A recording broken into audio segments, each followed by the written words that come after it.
Alegria poder retornar a esta casa, rever essa família em Cristo e também estar novamente com o pastor Marcos. Para mim é uma grata alegria, é uma satisfação, é uma honra que Deus assim me concede em um ano mais poder estar aqui com vocês e com certeza estar trabalhando um tema tão relevante, a qual é esse tema da campanha. Eu estou já também, eu acho que há 12 dias, já ministrando em Piracicaba, e de 18 ministrações, 15 delas estão sendo dentro da Igreja do Evangelho Quadrangular. E nesta noite nós estamos aqui juntamente com vocês, e para nós não é fácil, porque sou sincero em dizer que o Espírito de Deus, ele tem nos dado a cada oportunidade uma mensagem diferente e requer muita habilidade, requer muita presença do Espírito Santo para que a gente possa transmitir com tanta clareza essa palavra do jeito que ele tem falado em nosso coração. Mas eu creio que o Senhor nos dará condições nesta noite para transmitir com transparência aquilo que Deus tem reservado para a vida de cada um de vocês. Como o pastor Marcos disse, eu estou acompanhado da minha família, né? Me acompanha as duas mulheres da minha vida. A minha mãe, que é a mulher que me deu a vida, e a minha esposa, que é a mulher que faz a minha vida ter sentido todos os dias. Essas são as mulheres da minha vida, a qual também tem ali a minha filha Heloísa, lá na escolinha está a Isabelle e também a Esther. São as minhas filhas que também estão conosco no Paraguai, no campo missionário. Já estamos no Paraguai, vai fazer agora, fevereiro, mês que vem, 4 anos trabalhando na obra missionária. Nós temos uma igreja lá, mas temos outros pontos de culto, onde cultuamos debaixo de pé de manga, no quintal da casa dos irmãos, e assim a obra de Deus no Paraguai está crescendo, está começando, e eu creio que Deus também está conosco nos abençoando. Eu creio que para nós lá é um ano de nós avançar sem parar com a presença do Espírito Santo, assim como vocês também vão fazer aqui. Amém? Queridos irmãos, vamos para aquilo que Deus nos trouxe aqui, que é a palavra. Eu quero pregar subordinado a 2 textos bíblicos como base. O primeiro texto é Marcos, capítulo 35.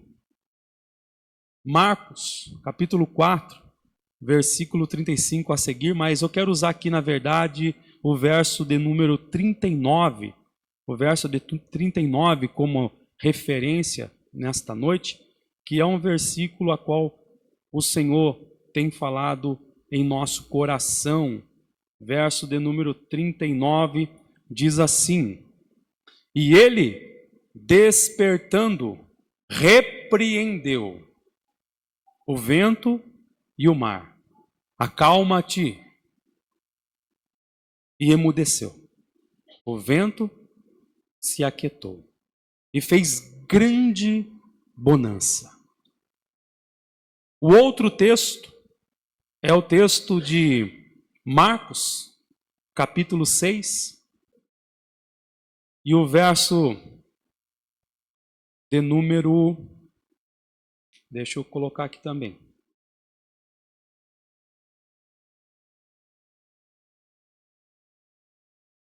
51, e diz assim: E subiu para o barco, para estar com eles, e o vento cessou.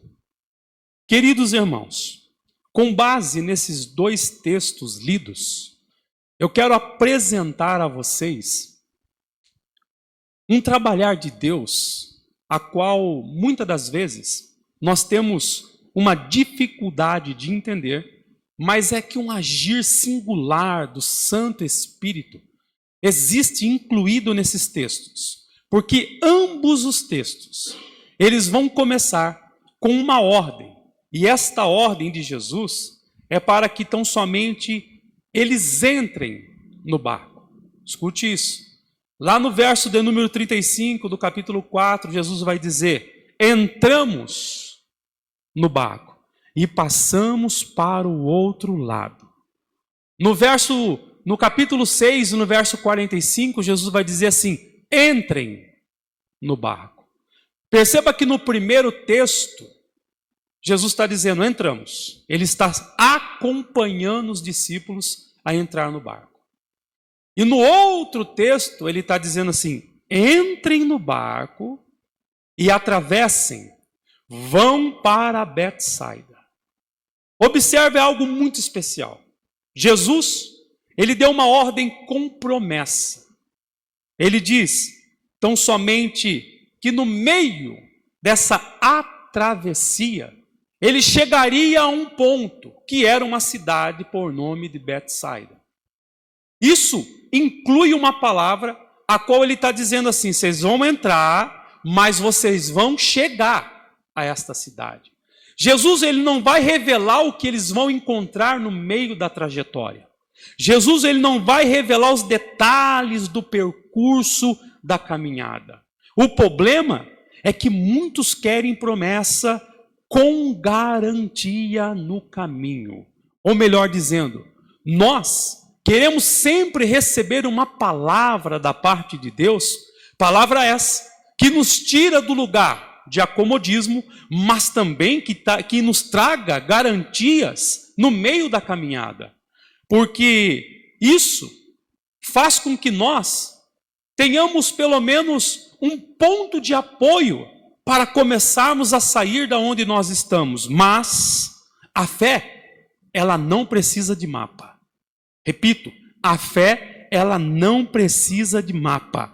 A fé precisa apenas de uma voz, de uma palavra, de uma promessa. Deus se apresenta a Abraão no capítulo 12 de Gênesis e vai dizer, Abraão, sai da tua casa, do meio da tua parentela, e vai para uma terra que ainda eu lhe mostrarei.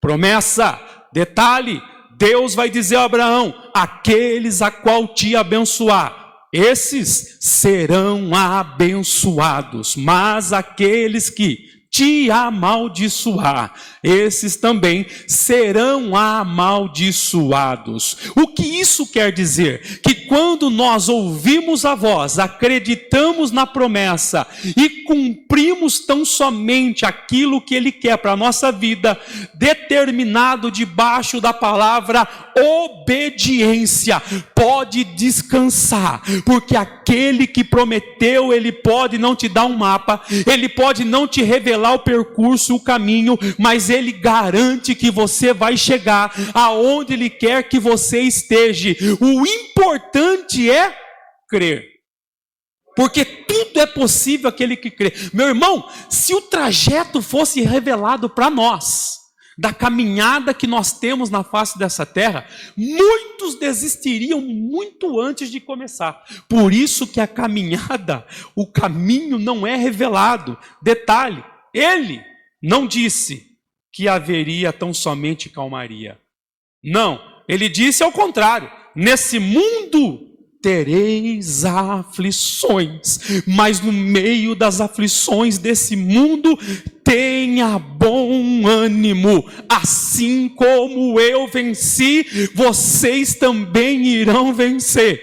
Eu não sei para quem essa palavra nesta noite, mas eu já começo a dar lugar com ousadia para que o Espírito Santo de Deus use a minha vida com liberdade aqui, e já venha dizer para você que aqui entrou nesta noite, seja com problemas, seja com traumas do passado, o que eu quero dizer debaixo dessa autoridade é que traumas do passado, problemas que você está enfrentando, não vão paralisar a sua vida. Diante de um novo ano que está raiando diante de nós, você vai avançar, queira o diabo ou não.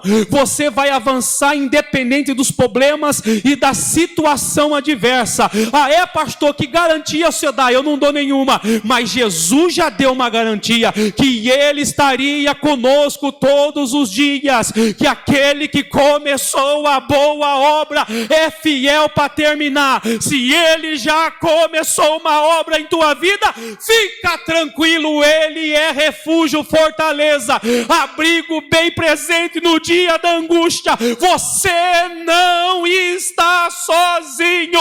Vai haver tão somente dias difíceis? Vai, mas fica tranquilo, meu irmão, porque assim como Ele venceu, nós também iremos vencer.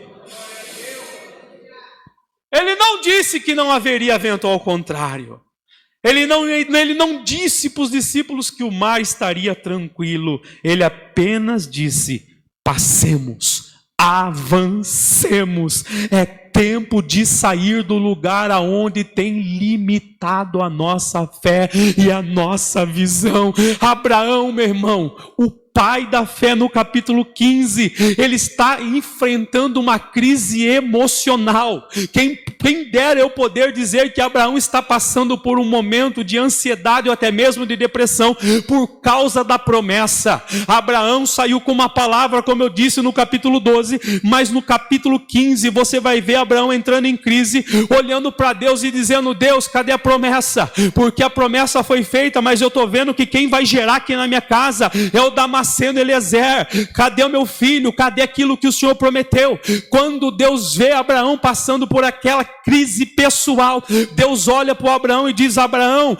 eu sou contigo, rapaz, eu sou o teu escudo, eu sou o teu galardão. Está preocupado por quê? Mas aí Abraão continua dizendo: mas o Senhor falou que eu iria gerar. Aí Deus entra em cena novamente, olha para Abraão e diz: sai para fora da tua tenda, olha as estrelas, se pode contar, conta.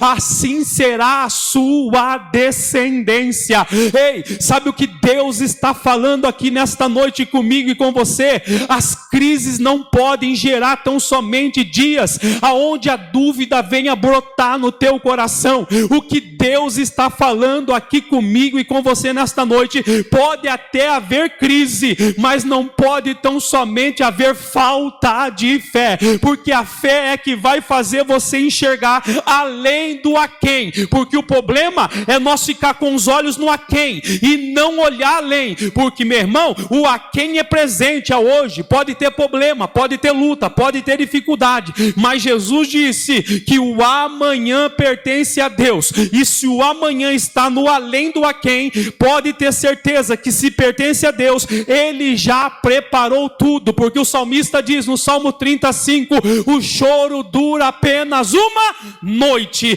A noite é presente, mas no amanhecer, quando Deus estiver lá, Ele já vai colocar um sorriso no seu rosto. Ele já vai mostrar que esse problema para Ele não é problema. Ele já vai mostrar que a tua crise não deixa Ele em crise, porque Ele ainda tem o controle de tudo na palma da sua mão. Será que tem 6 mãos que se levantam nesta noite para receber essa palavra profética para a tua vida, para a tua casa e para a tua vida? É tempo de levantar os olhos e olhar além, porque o além pertence a Deus. Lá no amanhã tem promessa, tem resposta, e Deus está chegando com providência.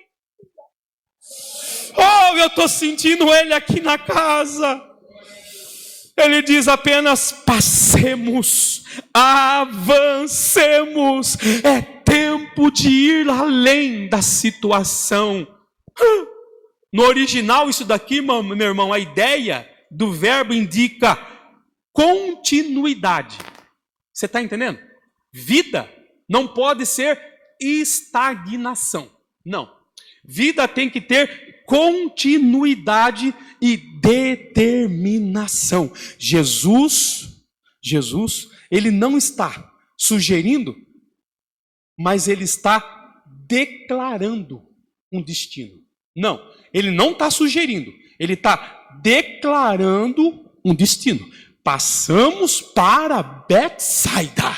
É lá que tudo vai começar diferente. Detalhe, escute o que eu vou dizer, e essa é uma verdade central do texto. Ainda que no meio do caminho haja tempestade, vento ao contrário, luta, provação, a promessa continua válida. Meu irmão, luta, vento, tempestade, não vai invalidar a promessa.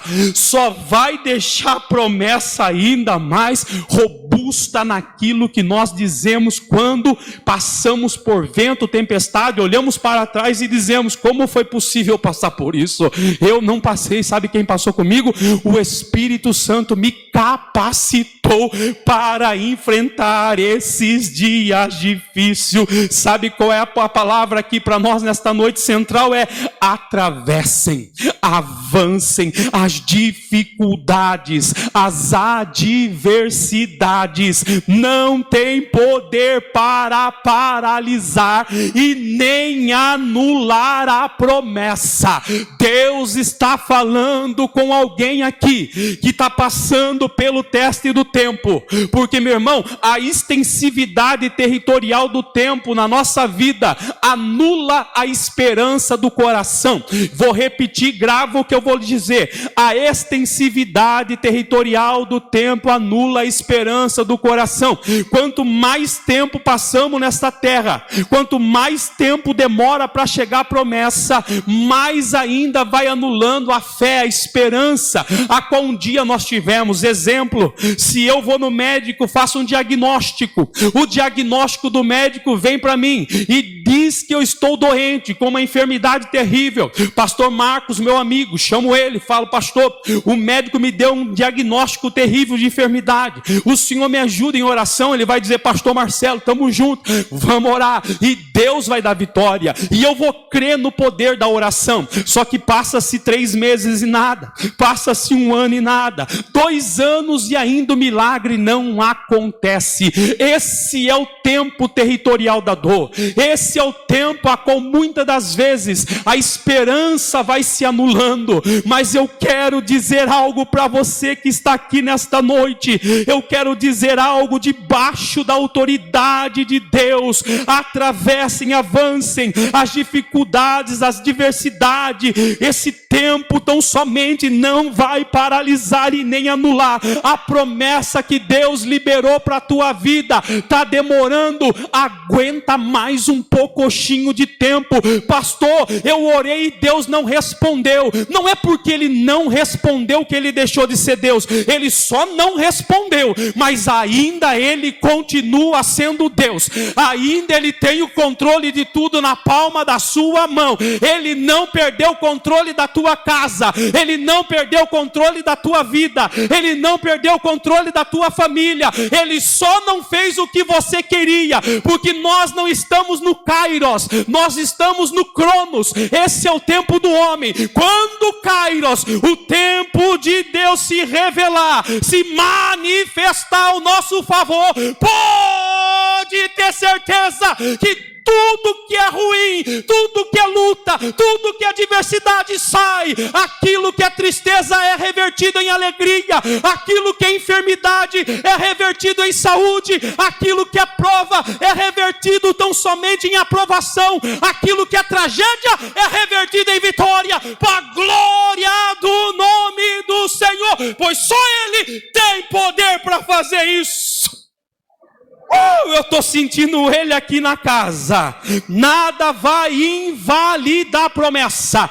Diria eu: eita, lá e a vassoura que me indogou você, e não cumpriria aquilo que eu disse. Meu irmão, Deus não é homem para que minta, nem filho do homem para se arrepender. Diria ele: ai que lebaçorquia, e não cumpriria. Se a palavra já foi liberada, receba da parte de Deus força, receba da parte de Deus ânimo, receba da parte de Deus saúde, receba da parte de Deus portas abertas. Para quê? Para avançar, avante, sem parar, porque tem um ano inteiro diante de nós.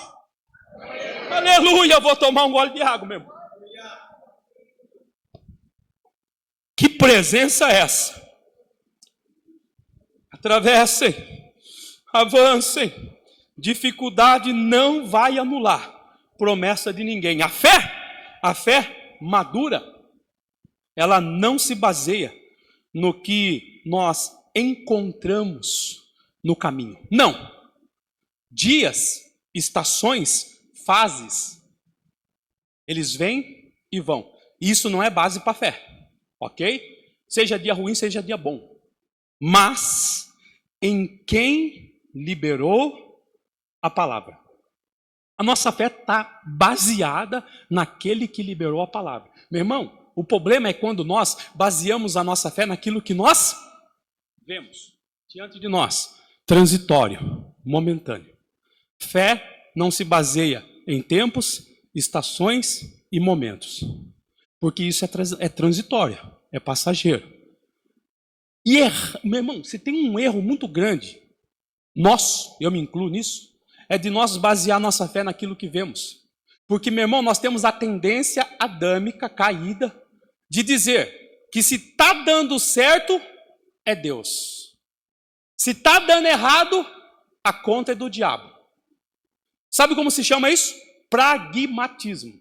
Uma igreja não pode ser pragmática. Não. Tudo que dá errado é o diabo. Tudo que dá certo é Deus. E detalhe, nem tudo que dá certo é o diabo. Nem tudo que dá certo é o diabo.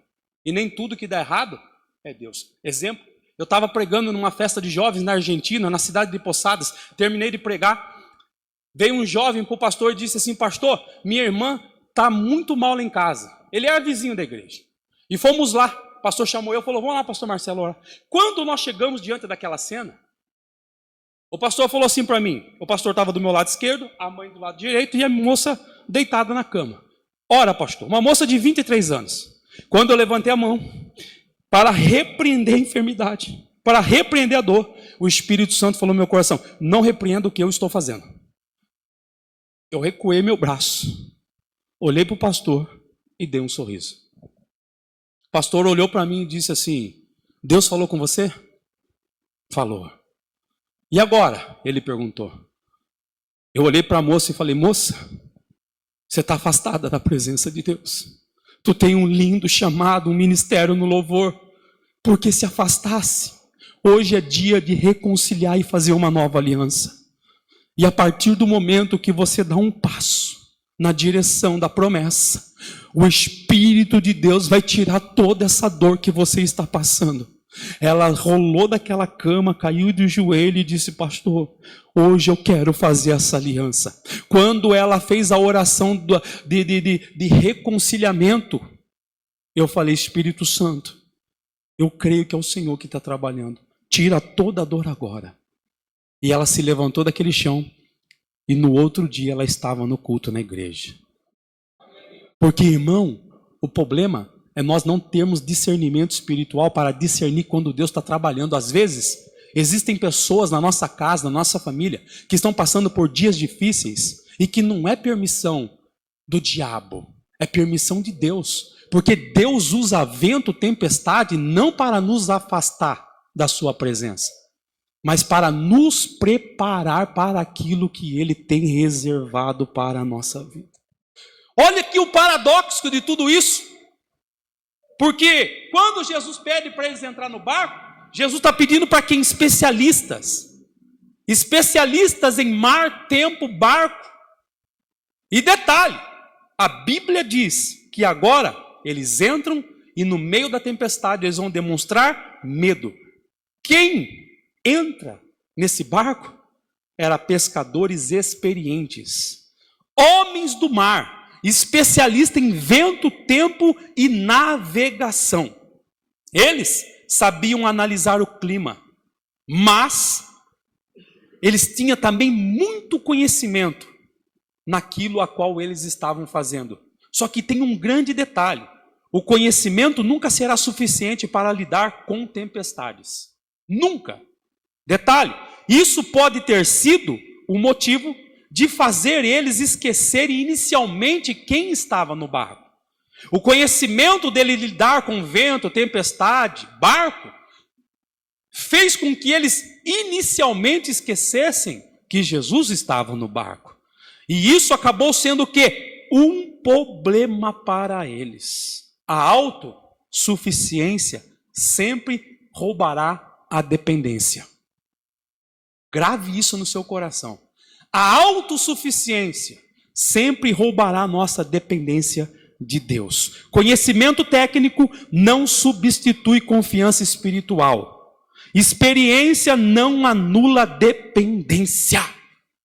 Nós temos que entender em todo tempo, na caminhada que nós estivermos avançando, nós somos dependentes do nosso Senhor e Salvador Jesus Cristo. Sem Ele nada podemos fazer. O apóstolo Paulo diz: dele, por Ele, para Ele são todas as coisas. Jesus está no barco, Ele se levanta tão somente e vê aquela situação. Jesus está no barco, mas mesmo assim, eles estão remando, eles estão tirando água, eles estão lutando com as suas próprias forças. O texto aqui mostra para mim e para você um esforço humano que nos leva tão somente à exaustão. E exaustão que não traz resultado. Meu irmão, pode se esforçar quanto querer. Se Jesus não está no negócio,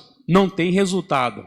Jesus, ele tem que estar no nosso barco. Jesus, ele tem que estar junto conosco. Aonde nós pusermos as mãos, oxalá que também esteja a mão do nosso Cristo junto. O texto mostra aqui esforço humano sem nenhum resultado. Por isso que a Bíblia afirma: não temas, porque eu sou contigo. Isaías 41:10. O que Jesus está dizendo? Você não está sozinho. Se lembre disso. Isaías também diz: pode a mãe que amamenta esquecer o seu filho que está amamentando, mas toda feita, eu não me esquecerei dos meus, porque eu tenho o nome de cada um gravado na palma da minha mão. O Senhor é minha força e também é o meu escudo, o salmista diz no Salmo 28:27. Meu irmão, sabe onde está aqui o constrangimento do texto? Eles acordam Jesus e dizem: Jesus, o Senhor pode nos ajudar? Nós vamos ir a pique, o barco vai naufragar, e o Senhor está dormindo. É Jesus, meu irmão, que está com eles. É Jesus que repreende o vento e a tempestade, deixando eles confusos a ponto de eles se perguntarem: quem é esse? Porque para mim esse é um texto constrangedor. São pessoas que andam com Ele, que comem com Ele, que dormem com Ele, e que mesmo assim não está reconhecendo eles. Quem é esse que até o vento e o mar lhe obedecem? Quem diz isso é quem anda com Ele, quem come com Ele, quem está com Ele diariamente. O constrangimento aqui não é em não conhecê-lo. Não, porque conhecer eles conhecia. Detalhe, o constrangimento aqui é porque eles conheciam e mesmo assim eles não sabiam como fazer. O constrangimento é andar com ele e não conhecer a sua capacidade de acalmar as nossas tempestades. Não, o conhecimento aqui vai muito mais além do que isso. Porque, meu irmão, do que me adianta conhecer a Ele e não entregar nas mãos dEle todos os meus problemas e saber que Ele tem poder para solucionar todo e qualquer problema. A palavra e o discernimento espiritual aqui é para conhecer Jesus em nossas tempestades. Por isso que a Bíblia diz que Ele tem que ser lâmpada para os nossos pés, e também a tua palavra sempre tem que ser luz para os nossos caminhos, porque a fé tem que vir pelo ouvir e ouvir da palavra, porque nem só de pão viverá o homem, mas de toda a palavra que sair da boca de Deus, porque passarão céus, terra, mas as minhas palavras não hão de passar. O salmista diz: eu guardei, Senhor, a melhor coisa no melhor lugar, no coração, para não pecar contra ti, porque palavra nos leva a ter relacionamento. Quem guarda a palavra, meu irmão, perde tão somente a aquilo que nós chamamos de falta de conhecimento. Quem guarda a palavra tem discernimento de saber quem é Ele no meio das tempestades. E escute o que eu vou lhe dizer, e eu já vou aqui para a parte final. Jesus, Ele não está no barco, no capítulo 6. E aqui começa tão somente algo que os discípulos vão entender. Que se na primeira tempestade ele está, na segunda ele quer trazer maturidade. Porque em tudo existe uma psicologia de Jesus para as nossas vidas. Se na primeira ele está, e os discípulos ali não conseguem extrair lições da presença dele, na segunda ele se retira. E ele diz assim, avancem, vão para Betsaida. Só que tem um detalhe. Agora, a minha presença não vai estar com vocês. Agora o cenário é totalmente diferente. Jesus, ele manda os discípulos entrar no barco e ele fica na terra. E detalhe, a Bíblia diz que veio um vento ao contrário. Aqui há uma lição para desenvolver na nossa vida maturidade e crescimento na vida daquele que tem chamado de Deus, assim como os discípulos tinham.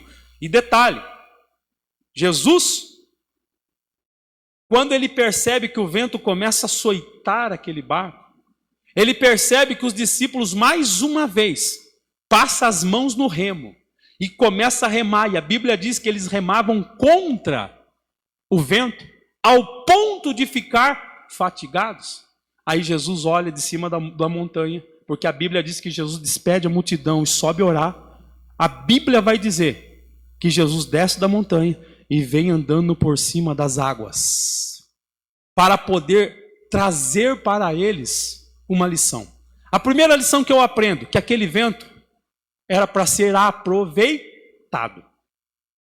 Porque, meu irmão, se veio um vento ao contrário, não era para ter força física, mas era simples. Abrisse a vela, para que aquele vento, quando batesse na vela, o barco fosse em direção à promessa. Porque se tem uma promessa de Deus, e quem está debaixo de obediência, nunca vai ir contra a promessa, pelo vento que obedece ao nosso mestre, mas sempre a favor da promessa. Eu me lembro que uma vez, eu estava pregando em Porto Alegre, e depois de pregar, eu estava voltando embora na segunda-feira, eu fiz o check-in, fiquei no saguão, e em Porto Alegre, no aeroporto Salgado Filho, tem uma parede de vidro, que a gente fica de frente para a pista de pouso e decolagem. E eu fiquei olhando um avião que tinha pousado. Ele pousou, e outro avião estava já embarcado, pronto a taxiar e fazer a decolagem. Ele esperou, aquele pousou, fez o taxiamento, entrou para descarregar, e o outro, quando foi decolar, ele parou bem na esquina da pista e tinha uma trave bem alta, e na ponta da trave uma sacola, como aquelas de coador de café antigo. Aí eu fui aprender que aquilo se chama biruta, e o biruta indica a direção do vento. O piloto vem, olha para o biruta e vê aonde está apontando o vento, e ele sempre vai a favor para lá, para decolar contra o vento. Porque vento ao contrário na aeronave dá aerodinâmica. Quando bate, tira do chão. Você está entendendo? Vento ao contrário nem sempre vai parar a nossa chamada. Vento ao contrário é para tirar a chamada do chão, é para levantar crente dos voos que está vivendo baixo, é para tirar nós tão somente quando estamos nadando de braçada em águas rasas, é para levar nós em águas profundas, em lugares aonde Deus quer nos levar, para que a gente viva aquilo que o apóstolo Paulo diz, aquilo que o olho não viu, aquilo que não desceu ao coração do homem, são as coisas que Deus tem preparado para aqueles que o amam. Eles estão remando, Jesus vem por cima das águas, o medo é tão grande que quando eles olham, eles vão dizer: é fantasma. É fantasma. É fantasma. Detalhe, uma vez mais, quem anda com ele, quem come com ele, quem vive com ele, não consegue reconhecer ele no meio das tempestades. verdade. Que é uma verdade profunda aqui desse texto? E eu vou dizer algo para você: tempestades prolongadas afetam a nossa percepção espiritual. Repito, tempestades prolongadas afetam a nossa percepção espiritual. Por isso que é necessário estarmos sempre em constante oração, como o apóstolo Paulo nos ensina, buscando a Deus em todo momento, para que nesta avançar do ano de 2026, mesmo que tenha dias difíceis, mesmo que tenha dias de luta, nós não venhamos perder a percepção espiritual, mas venhamos entender os momentos, as estações da nossa vida. Às vezes o vento é tão forte que tão somente faz com que nós confundamos a presença de Jesus com fantasma. Saiba de uma verdade, que quem tem vida no secreto nunca vai confundir Jesus em meio aos problemas. Por isso que vida no secreto de oração se faz necessário. Detalhe: andar com Deus me leva ao secreto e não a palco e nem a público. Noé, a Bíblia diz no capítulo 6 que Noé andava com Deus. Andar com Deus leva a nós termos relacionamento, porque eu ando com quem eu tenho intimidade, eu ando com alguém que tão somente eu gosto, e isso significa que nós vamos estar desfrutando, nós vamos estar levando tão somente o nível de intimidade e conhecimento com aquele a qual nós estamos tão somente dispostos a andar. Confiança, estar de mão dada. Não pode dois andar juntos se não tiverem de acordo. A partir do momento que estão de acordo, estão andando junto, tem propósito, tem algo do céu nesse negócio. A Bíblia diz que Noé andava com Deus. Depois de andar com Deus, Deus dá um trabalho para Noé, e depois do trabalho, meu irmão, Noé recebe uma missão de Deus. Isso são fases e etapas que nós temos que entender, que vai desenvolver crescimento, maturidade em nossa vida. Deserto, vale, tempestade, não são dias difíceis porque nós só temos que passar por ele, porque Deus permite. E Deus, detalhe, não é um pai que gosta de ver um filho chorando, não. Toda lágrima que sair do nosso rosto, a Bíblia diz que o Espírito de Deus, o anjo do Senhor, colhe e leva diante dele. Para quê? Para que essas lágrimas diante do Senhor façam com que ele entenda que aquele momento difícil que nós vivemos já está gravado diante da eternidade, e ele espera que eu e você entendamos que nesses momentos nós possamos compreender, extrair lições, ter crescimento, porque aquilo que para mim e para você é dor, para Deus é ferramenta de trabalho. Aquilo que para mim e para você é lágrima, para Deus é uma oportunidade para ele estar moldando o vaso. Quem sabe você pode me dizer nesta noite: pastor, está doendo, estou sofrendo, mas Deus está falando: aguenta, porque eu estou fazendo um vaso novo, aguenta, porque eu estou preparando você para caminhar mais uma milha. Andar com Deus te leva a secreto. Ei, não adianta você querer trabalho sem antes ter intimidade.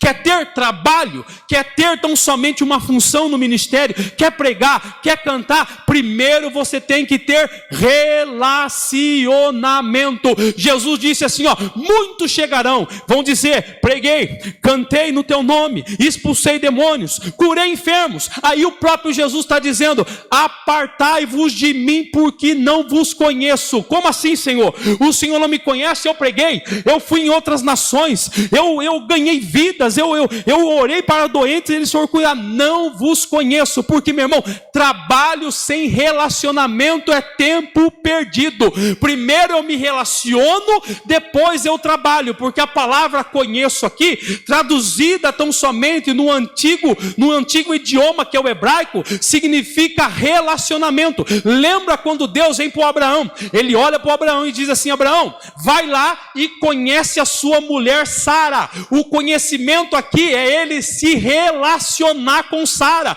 É isso que Jesus está dizendo. Do que adianta você fazer tudo isso sem que você teve um momento de intimidade, um momento de secreto, um momento de relacionamento. Meu irmão, nós estamos numa campanha no avançar, mas a minha palavra do céu para a tua vida nesta noite é: não avance sem se relacionar, não avance sem buscar intimidade. Ei, meu irmão, minha irmã, busque intimidade, relacionamento, e aí pode ter certeza que além do avançar, tu vai trabalhar, tu vai desenvolver uma missão naquilo que Deus colocou na tua vida como propósito, e o nome do Senhor vai ser glorificado.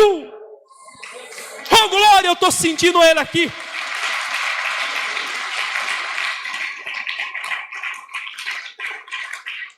Sabe qual é o princípio? Sabe qual é o princípio espiritual disso daqui? O princípio espiritual do andar com Deus não te leva primeiro ao público. Ele tem que me levar primeiro no secreto. Porque no público, quem fala sou eu. No secreto, quem fala é Deus. No público, quem me toca é o homem. No secreto, quem me toca é o Filho do Homem. Isso é um princípio espiritual. No público você entra sarado e sai ferido.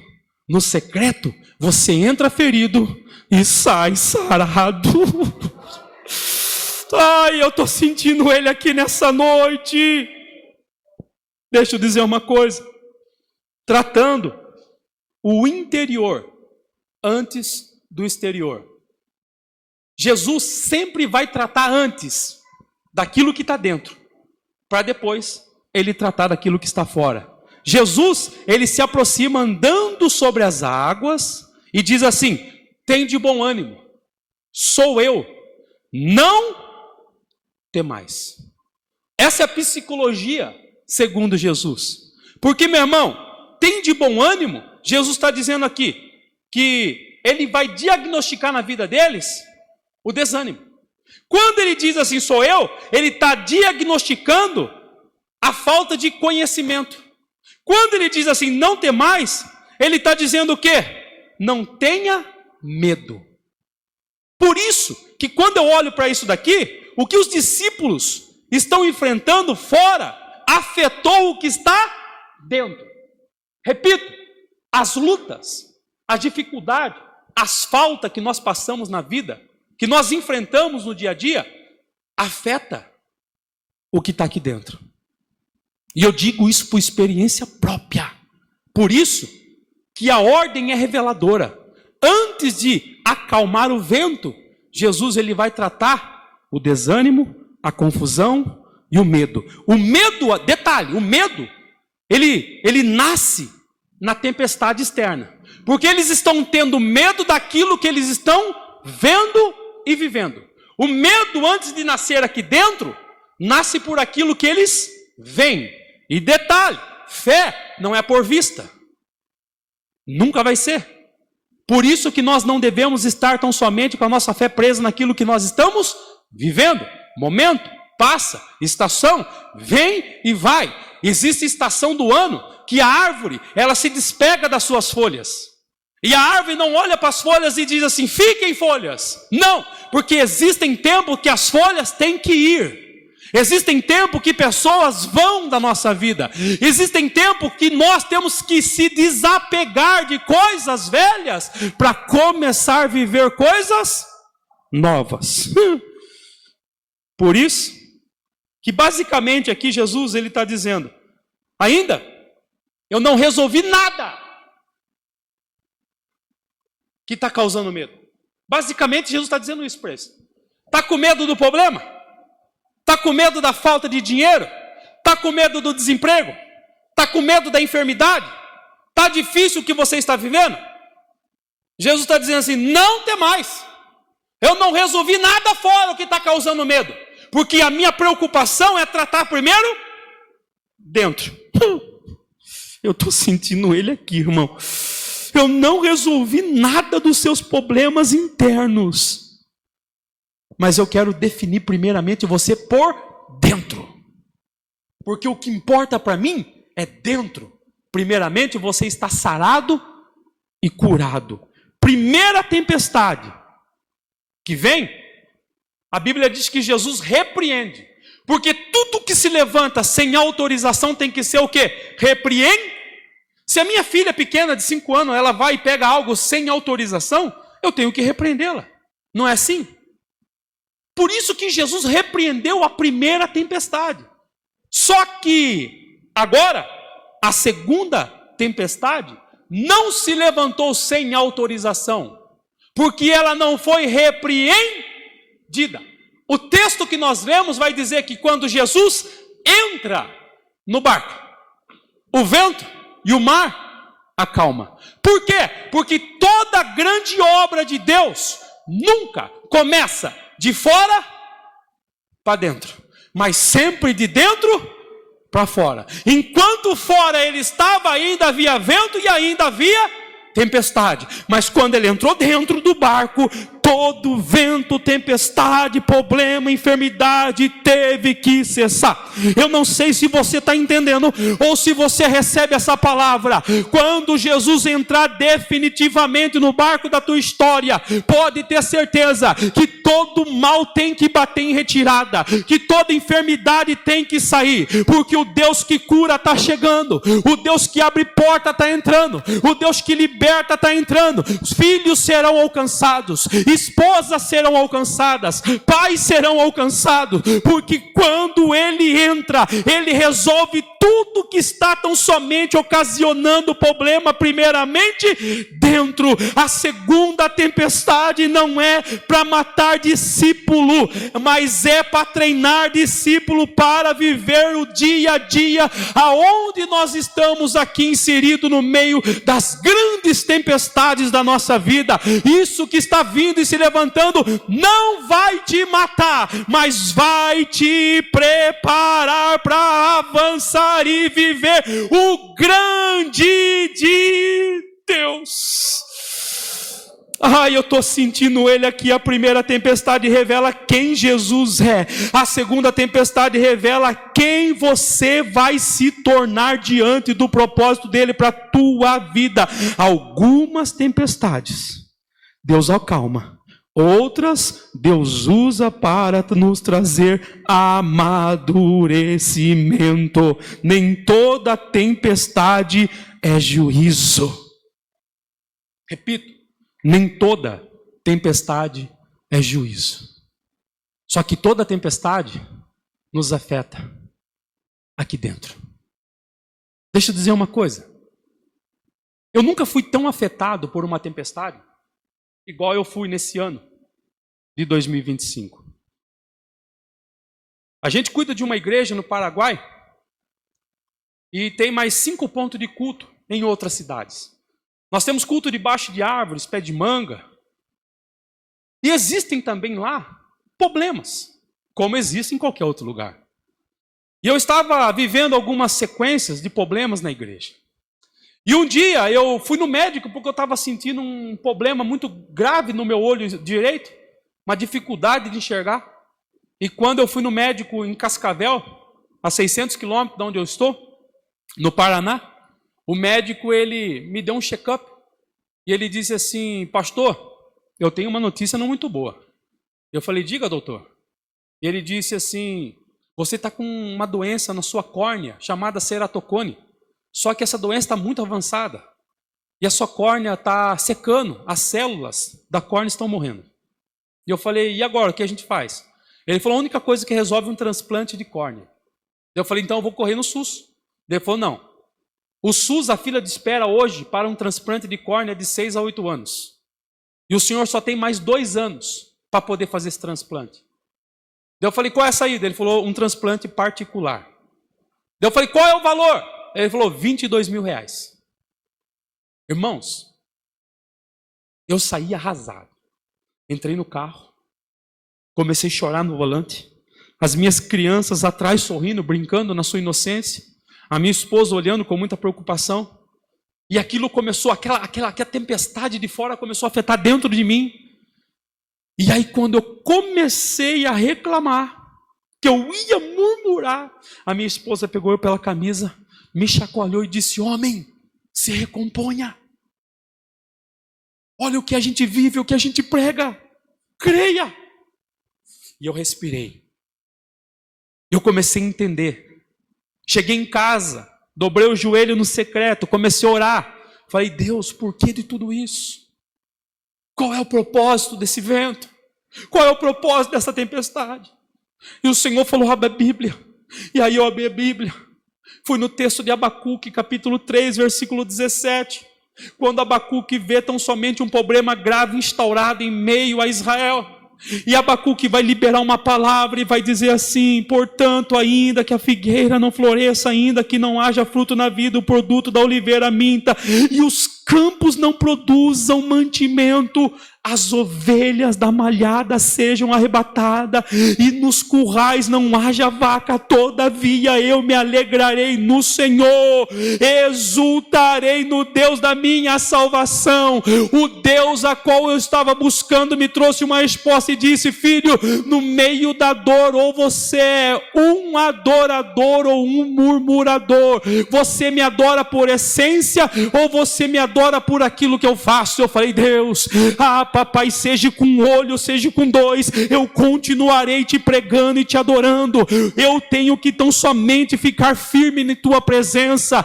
Pai, me desculpa, porque independente de toda a situação que eu estou vivendo, eu quero te dizer que é pela essência que eu estou na presença, e não por aquilo que o Senhor me oferece, porque aquilo que o Senhor me dá e me oferece é transitório, passageiro, e tudo vai ficar aqui. Mas eu estou sentindo ele aqui. Mas aquilo que eu faço para o Senhor, através daquilo que o Senhor é em mim, vidas estão sendo alcançadas, a tua obra está sendo feita, e o teu nome está sendo glorificado. Aí eu me lembrei do texto que Paulo escreve em Filipenses capítulo 1, versículo 19, e Paulo vai dizer assim: é necessário que Cristo seja engrandecido no meu corpo. E eu comecei a meditar naquilo e pensei: como pode um réis mortal fazer o Filho de Deus ser engrandecido nesse corpo? Aí o Senhor me trouxe tão somente a memória de um telescópio, que quando você olha nele, ele aproxima uma estrela, uma galáxia, que está milhões de anos-luz longe de você.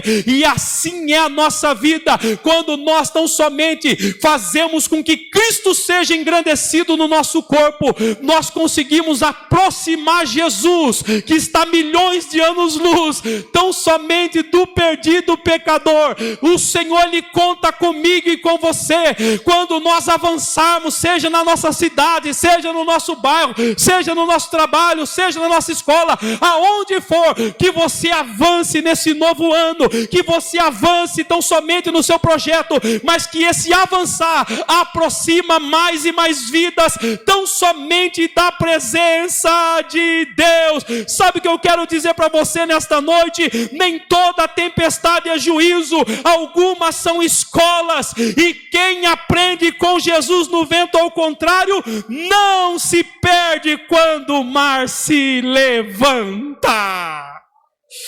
Posso orar por você nesta noite? Deixa eu orar por você. Se coloque em pé. Oh, aleluia. Quero dizer para vocês, irmãos, que tudo nessa vida, quando se diz referência a chamado, ministério, tudo, existe um propósito muito maior do que o momento. O momento é fase, vai passar. O propósito é levar nós para uma nova estação. E o avançar nos faz viver novas estações na nossa vida. E é isso que eu desejo para vocês. É isso que eu oro para que Deus faça nesta casa. Que vocês avancem muito mais além dos problemas e das dificuldades, daquilo que está diante de vocês. Porque o amanhã pertence a Deus. Amém?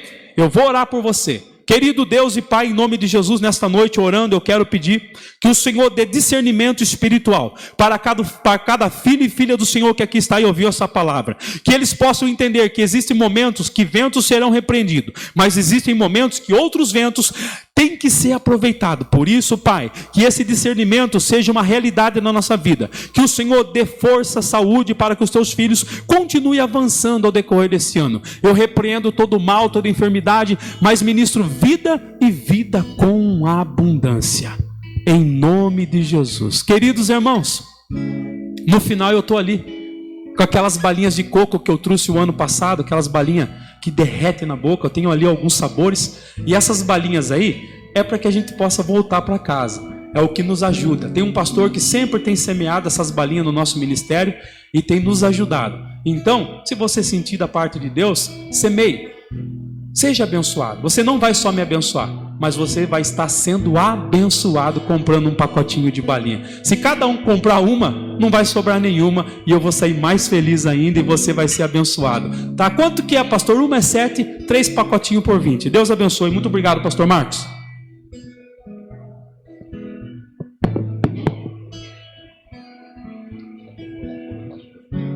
Vamos orar pelo pastor? Obrigado, Deus, por essa noite. Obrigado pela vida do pastor Marcelo, a família dele que o acompanha. Obrigado por tudo o que o Senhor falou com cada um de nós. A nossa palavra é de gratidão. E peço que o Senhor continue o abençoando em tudo o que ele empreender, em nome do Senhor Jesus. Livra do mal, dá discernimento, graça, unção para cada empreitada que ele, ó Deus, colocar diante de ti, e que o Senhor, ó Deus, continue em 2026 conduzindo a vida do pastor Marcelo na obra do Senhor para a glória do teu nome. Que assim seja. Palmas pela vida do pastor.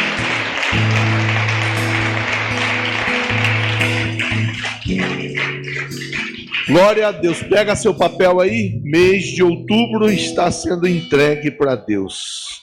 Nós vamos orar. Lembrando que outubro é mês que nosso país passa por um processo doloroso de eleição. Esperamos em Deus desde já que o nosso povo vote em pessoas que têm um coração voltado para Deus. Então nós vamos, junto dos nossos pedidos, colocar o nosso país. Os nossos candidatos, o pastor Jefferson, que já está lá há 6 mandatos, se eu não estiver errando, 5 ou 6. Pastor Lucas Flores, que é pré-candidato e que vai dar continuidade ao trabalho que era até então executado pelo pastor Carlos César. Vamos orar pelos nossos pedidos. Senhor Deus, em nome de Jesus, nós entregamos a Ti todos os nossos pedidos referentes ao mês de outubro. Meu Deus, que o Senhor abençoe esse irmão, essa irmã, naquilo tudo que eles estão buscando no Senhor. Que o Senhor derrame da graça, da unção, da bondade, da misericórdia, que tudo dê certo. Aquilo que eles estão sonhando diante do Senhor, meu Deus, se torne realidade para a glória do teu santo nome. Eu oro pelos pedidos, eu oro pelas famílias, eu oro por esse povo que está aqui nesta noite, tanto aqueles que estão conosco no templo, quanto aqueles que estão conosco através da transmissão. Que a tua bênção continue sendo manifesta. E oro também pelo nosso país, para que nós tenhamos um presidente sendo escolhido, um presidente escolhido debaixo da direção do Senhor. Os nossos candidatos que costumamos apresentar, a federal, pastor Jefferson, a estadual, o pré-candidato Lucas, pastor Lucas Flores, abençoa em nome de Jesus. Amém? E amém. Vamos lançando o pedido, cantando. O choro dura uma noite, mas a alegria ela vem pela manhã. Eu creio, eu creio. O choro dura uma noite, mas a alegria ela vem pela manhã. Eu creio, eu creio. E ainda que a figueira não floresça e não haja fruto na vide e o produto não libera minta, todavia me alegrarei, todavia me alegrarei, todavia me alegrarei.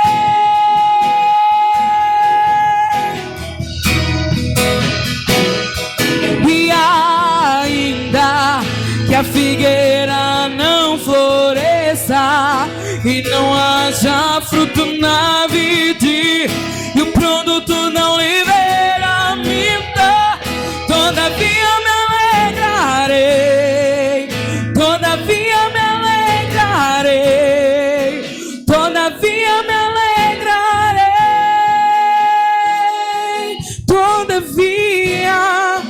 todavia me alegrarei, todavia me